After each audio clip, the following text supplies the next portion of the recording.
Hello and welcome to the third sector. In our community there are three sectors, the public, the private, and the nonprofit or the third sector, and that's the focus of our show. I have with me today Susan Isaacs and Bethany Norwalt. Hello. They're here to talk with us about Sprout of Control. Yes, we are. Is that where we're starting? Yeah, sounds wonderful. All right, let's start with Sprout of Control. Okay.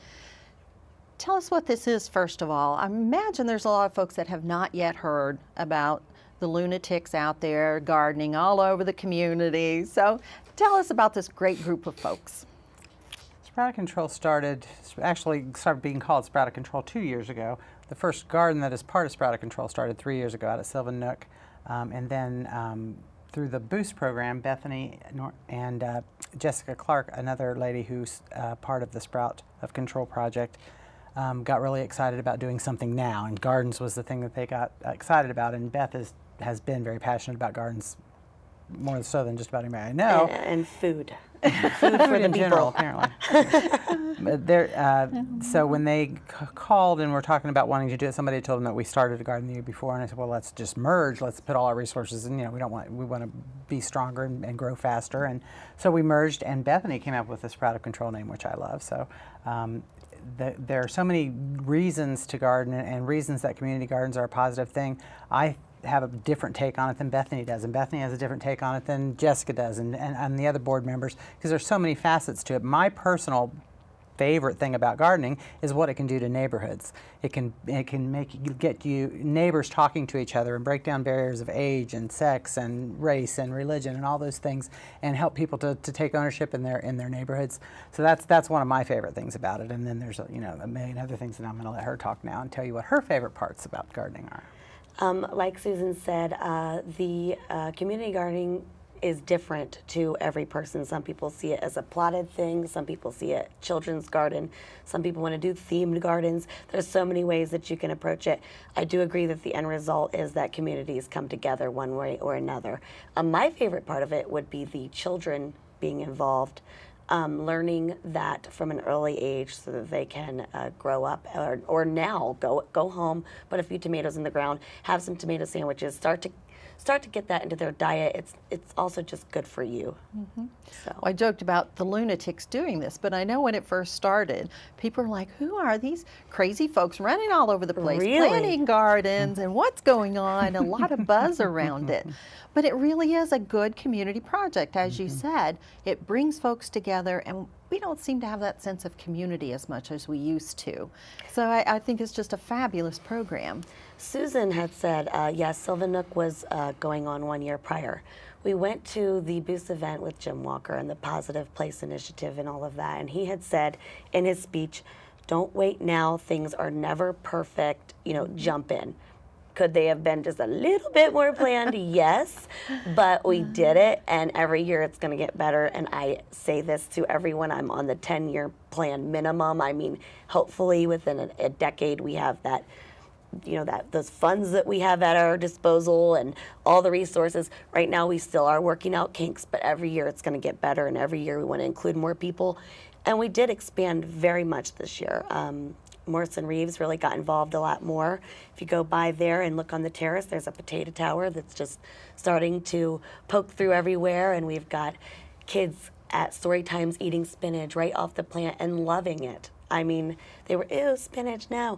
And last story time, all the spinach got wiped out by 4-year-olds. They loved it. So. That's neat. So Morrison Reeves has a mini garden, I guess we would call it. Yes, it's a terrace garden, yeah. There's one at Sylvan Nook. Where are some of the other gardens? Sylvan Nook is a full 32 plot, 12 by 12 plot with walks in between. So it's a full, more traditional garden. We also have a small garden that's raised beds. I think it has 7 4x4 raised beds at River Rat Stadium that has cucumbers and tomatoes and stuff, and sprout signs everywhere, just like there's a sprout sign because we want people to just be aware. Those kind of things are more about raising awareness. All the produce got ate, I'm sure. And we have a lady who does 99.9% or all of the work herself, her and her husband, at Noah's Ark. At Noah's Ark. That she's really expanding this year, and it's affiliated with Sprout as well. So we have Sprout signs there, and like she said, Liz Strassner is working with not only with the Sylvan Nook Garden, but with the one at River Rats. this year. We also had Central Christian Church called us a couple of weeks ago. We had a meeting there Monday with parishioners and the pastor, and they're wanting to get local people and parishioners to start a garden similar to the one that's at Sylvan Nook. And they have plenty of space in the back, and it's going to be tilled, and we're going to just go for it, and it'll grow and be a good garden.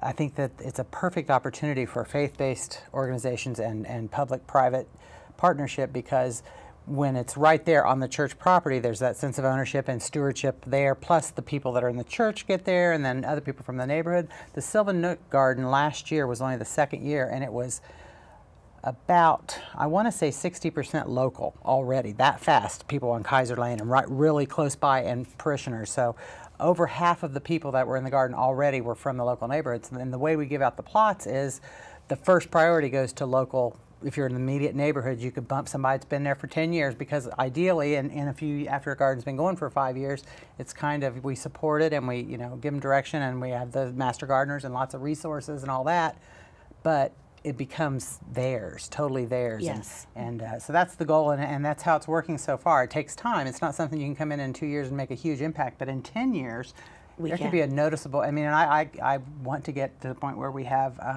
enough people involved where we're doing those little guerrilla splash of color 4x4 gardens in cruddy streets, and just everywhere.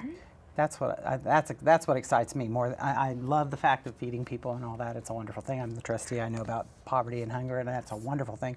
But I get so excited because it's such a unique opportunity to build, to really make an impact on the worst problems which is the urban blight and the lack of knowing your neighbor. And I stay where I live because I know my neighbors and I like my neighbors, and it makes a difference. And when I was a kid, it was like that. I'm old, I know, but I think that gardens can impact that, and that's my long-term goal with it. Absolutely. Did you also do a pocket garden in the Depot District? Was that your group? Mm-hmm. It was. That was not quite exactly as we had planned. And this year, Jessica has gotten with the Pleasant View Nursery, and they have a new map coming out, and she's working on fundraising and a new vision for that space, which would be ultimately edible landscapes. And we're talking about apple trees and lettuce and things people could literally walk up, because it would be ideally cared for by the Depot District neighbors, and maybe some Main Street neighbors, or whoever wants to be involved, whatever groups want to be involved, children's groups, adult groups. They could just walk up and eat. And again, I go back to eating every time. But of course, we all have different priorities in this. But that's okay. We can all work towards our goals and other people's goals together, because you become friends with your fellow gardeners, and you start to care about what they care about also. And so it evolves. Another place that we're having a garden this year that we didn't have last year is the Jeanette Mansion. Bob and Donna Geddes, especially Donna's very involved in the gardens, has been since the beginning. She's on the board. Very passionate about local food and the health piece of it, and she's going to have a garden right there in the back of her property. And I know we're forgetting some other small gardens. Oh, there's all kinds of them. And I was talking to someone at Earth Day, and they said, well, do you help them or do they help you? And I said, well, you know what? We help each other, and it's not 50-50. For instance, at Noah's Ark, they do, like she was saying prior, 99% of the financial and physical work, but she wanted to be a part of the movement of showing that we were going to be everywhere. This community effort was going to be everywhere. So she reached out to us and said, we gave her some plants, we gave her some very small things, and she put a sprout sign out. And that was her helping us more than us helping her. But it isn't always 50-50, so. So it sounds like Sprout's main goal is to get these gardens started. No matter how. Give them a few years of help and assistance, and then move on, help someone else get started, and just keep spreading that throughout the community. The un-PC term that I've been using, that I'm about to say, is the social work of gardening. I just kind of feel like that's what it is, just kind of like moving the resources where they need to be. I don't have any tomato cages, and we also don't have any money. Well, we know someone who has bamboo. I mean, it just, and you Hope just keep Center, talking. We got tons of from them. Yes. Yeah, we just keep talking to people and talking to people. And Terry Grossman, I needed some blocks for MRL, and she delivered them the next day. She just had some that she wasn't using on the farm. It's those kind of connections that you're making. She's people also on every our day. inaugural board. So we have a really, really great 7 women on the board who are just all awesome and bring something really neat to the board. And Terry, Beth went through the classes this year to become a master gardener, but Terry is kind of like the, supreme master gardener right now. She's really had a lot of good coverage, done a lot of good things in the last year, and she's really helping us a lot, and we appreciate her energy and enthusiasm and her being on such a big part of the project. So that's a good thing too. We've got a lot of really good people and a lot of really good stuff going on. It just takes time and it takes sweat, and that part of it's not so fun.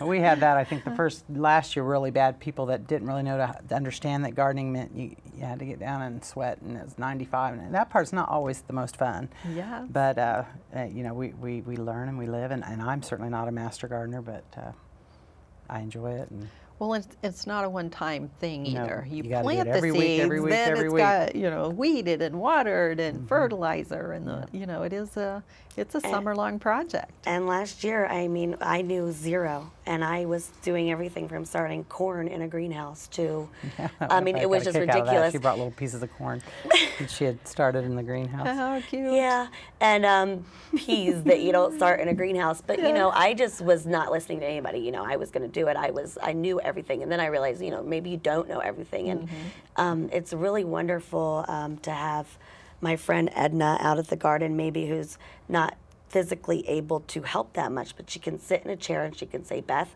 dig that hole a foot deep and put the compost in, and now put that in and put the backfill in, and just the whole process. And it's not Google, it's a real person sitting right there next to you, and you're building a relationship. It's amazing. Making that one-to-one connection. Yes. Yes, I think that's vital that we get back to that in our communities. I think it can impact us in just a good old-fashioned way that nothing else really can. You got, everything is based on having a relationship with someone. If you want to impact them in any way, to learn, you have to have relationships. Relationships is what it's about, and gardens can do that for you.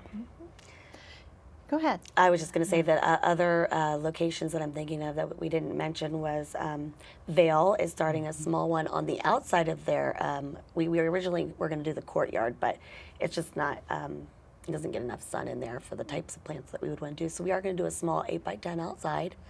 Star already had something going on, but that kind of came under the umbrella. Cope obviously was doing their own thing, But now we're partnering with again, Cope. they said to us, please put a sign out. I mean, it's all about spreading the knowledge and the awareness, and not so much about this was our garden and this was our piece. It's all of ours, and we want to work on it together. We That want is to true. include That as is many something that people we as have possible. not experienced too much of, is the No, turfism. and Allison we was just wonderful. we just want it to be garden, yes. Yeah, and it's amazing, and everyone has been so supportive of that. And I had ran into Allison, and I asked her. I said, hey, weird question, She's like, oh yeah, Mary had already talked to me about it. Mary Jones, who's also on our board and works for Cope. And absolutely, I mean, no question. So it's just been so great to have that immediate support from everyone. It really has been wonderful. I want to talk about two things before we run out of time.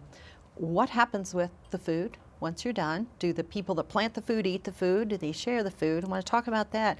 And you've touched a couple times on board members. I'd like to hear how the makeup of your board and what that looks like. Well, you can take the first part and I'll take the second part. Okay. The plotted gardens, such as Sylvan, the people who care for that particular plot get everything that they have done, and then they can give it out how they choose to their own family or others. Or And pantries. pardon? Some of them actually gave it to pantries. A couple of them. Yes, and that did Food happen. pantries. Yes.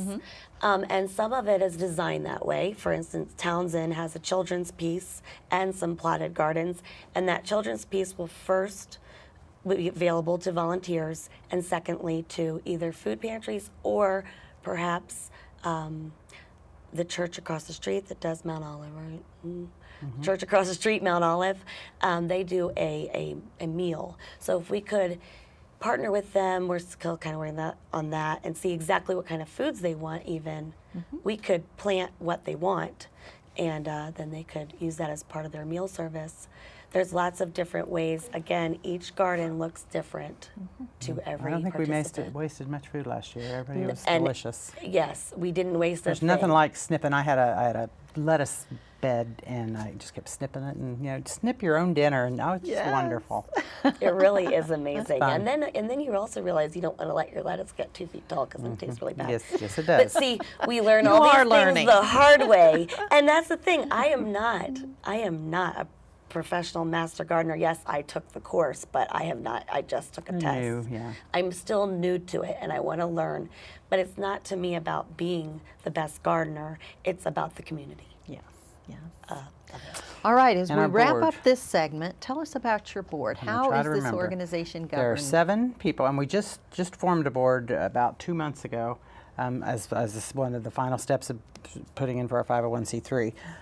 It's myself, Bethany, Jessica Clark, which were the original 3, and then Donna Geddes, who owns, with her husband Bob, own Jeanette Mansion, and Liz Strassner. She is a parishioner at Sylvan Nook and has a plot there, and she teaches at Seton, and she's just a wonderful resource. And Mary Jones, who is at Cope and also did the food project at Townsend Center for Kids a couple of years ago. And is that 6? And that leaves Terry Grossman. Terry Grossman, who we talked about earlier, who's a master gardener. So we have a mix of different kinds of people and different contacts, different, I love that each one of us thinks a certain facet of it is the most important. And we don't diminish anybody else's, because hers has just as much value as mine, but what gets me so excited is a different piece than what gets her excited. And I think that helps us to kind of do better and do more. And the way we govern is, we have regular meetings, and we're trying to put together policies and stuff. Because when you have a bunch of strong-headed women, which all of the people that I just mentioned are independent, strong leader type women, and you have to have some kind of respectful system to make decisions. And so far it's working very well. Beth is the chairperson, and she's learning her Robert's Rules of Order and all that fun stuff as we go. So Yep. it's I have my little it's book, nice. and I also have Susan. A good resource. Yeah. If there are folks out there that would maybe don't want to garden, but they'd like to support this, is there a way for them to support you financially? There absolutely is. The How would they township do trustee that? is the fiscal agent for Sprout until we get our 501c3, which we will have by next year. Which means that anybody who donates, they just write the check out to the township trustee and write, Sprout Control on the bottom, and we have a special sub account in our books that is for Sprout Control donations, and we get audited every 2 years by the state, and all that's in our regular accounting system. We have to account for everything, and so it's very, very probably more strict than anywhere else. But it is tax deductible because it's written to us as their fiscal agent, so that you can even get a tax deduction for it.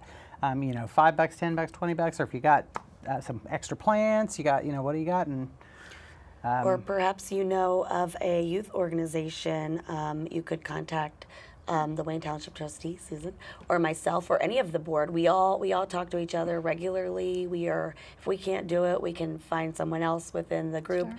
We have different subcommittees we're trying to form, which we would ideally like not to be board members, and right now are headed by board members and are now double dutying, and we would like that to be dispersed throughout the community. We would like more people to take on those types of leadership roles as well. So maybe you're can not grow. interested in gardening, but you are interested in heading a budgeting subcommittee. We would be love to sweet. hear from you. Please, we need That's you. one of our that's one of our thorns. biggest problems right now. Sure.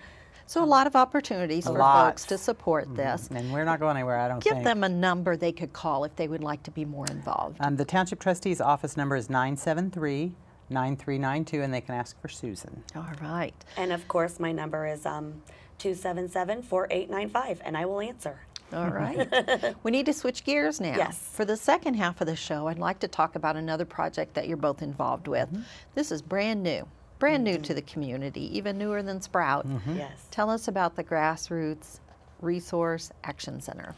The Grassroots Action Resource Center is a center that is located, it's right across the street from the Innovation Center, 819 East Main. It actually shares the west wall with Nolenberg's and the east wall with what used to be Abilities. It was an alley that was vacated in 1929, and they, I guess, slapped a back on it and a front on it and a roof and called it a building. It was originally a hair salon, and it's been several other things through the years. The thing that I remember when I was a kid and a teenager was it was Merle Norman's Cosmetics.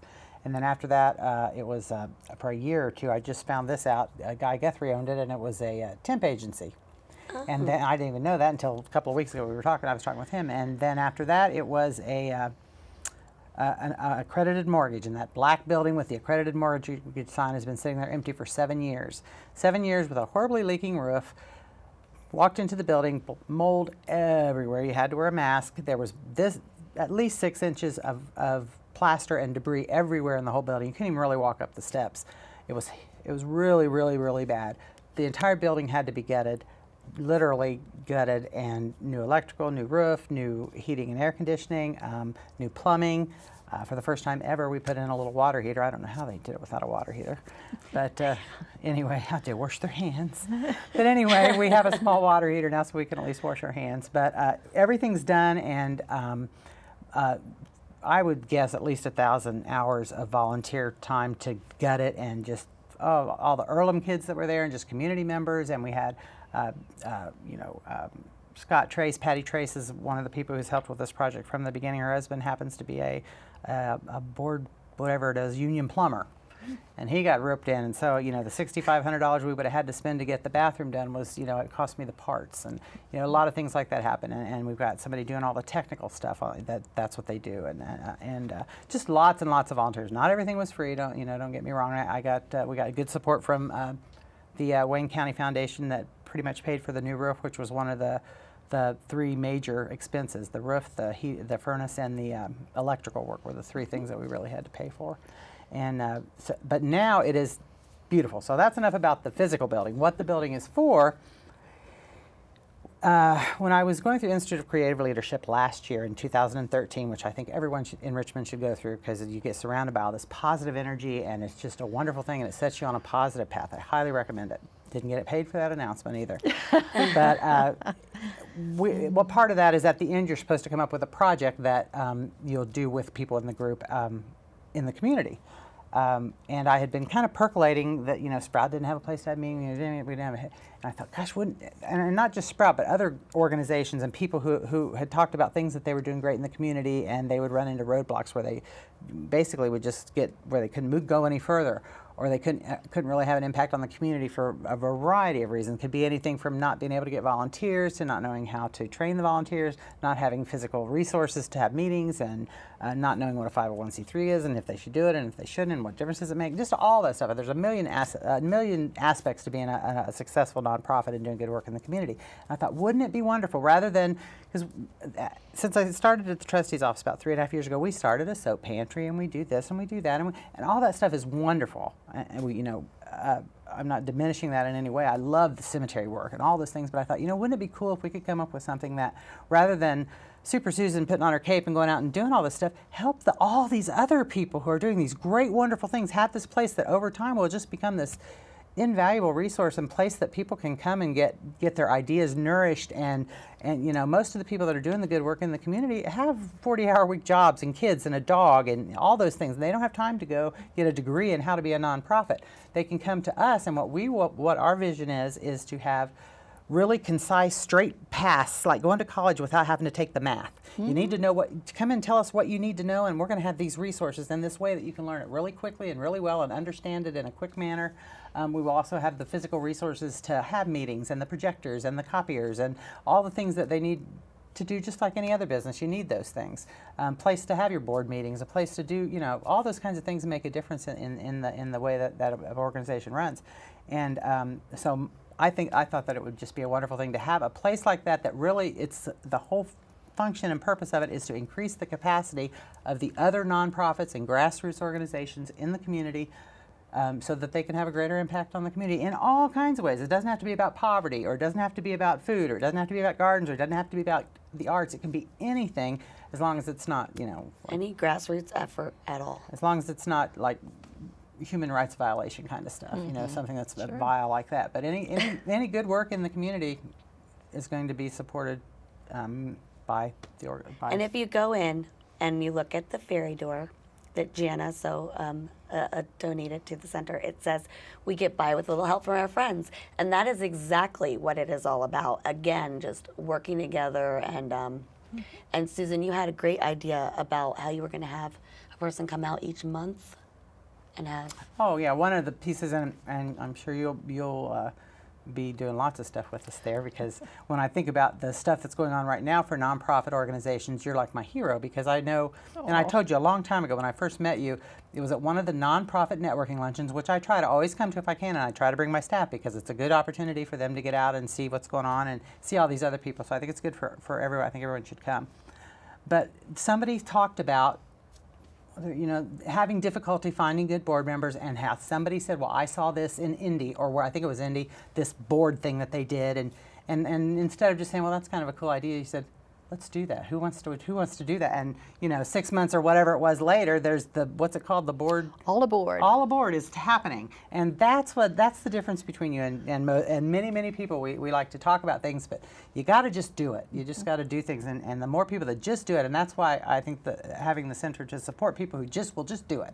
You know, you're not going to be perfect. You're going to make mistakes, but it'll get better every year. And doing something maybe not perfectly is a lot better than doing nothing and sitting around and complaining about everything. You've got to do something. You got to put your flowers out in front of your shop like you did. You know, you got to do those little things. I saw those Makes the a other day. difference. They're gorgeous. I think, and just having the tables out down there on the sidewalks, I think, is a huge deal, because it changes the atmosphere. You know, people drive down the street and they see people out, you know, interacting, and I think I just see good things happening downtown. Well, I'm excited to see what happens next. It's amazing to see the transformation of the building, and I'm excited to see what happens in that building. It's going to be.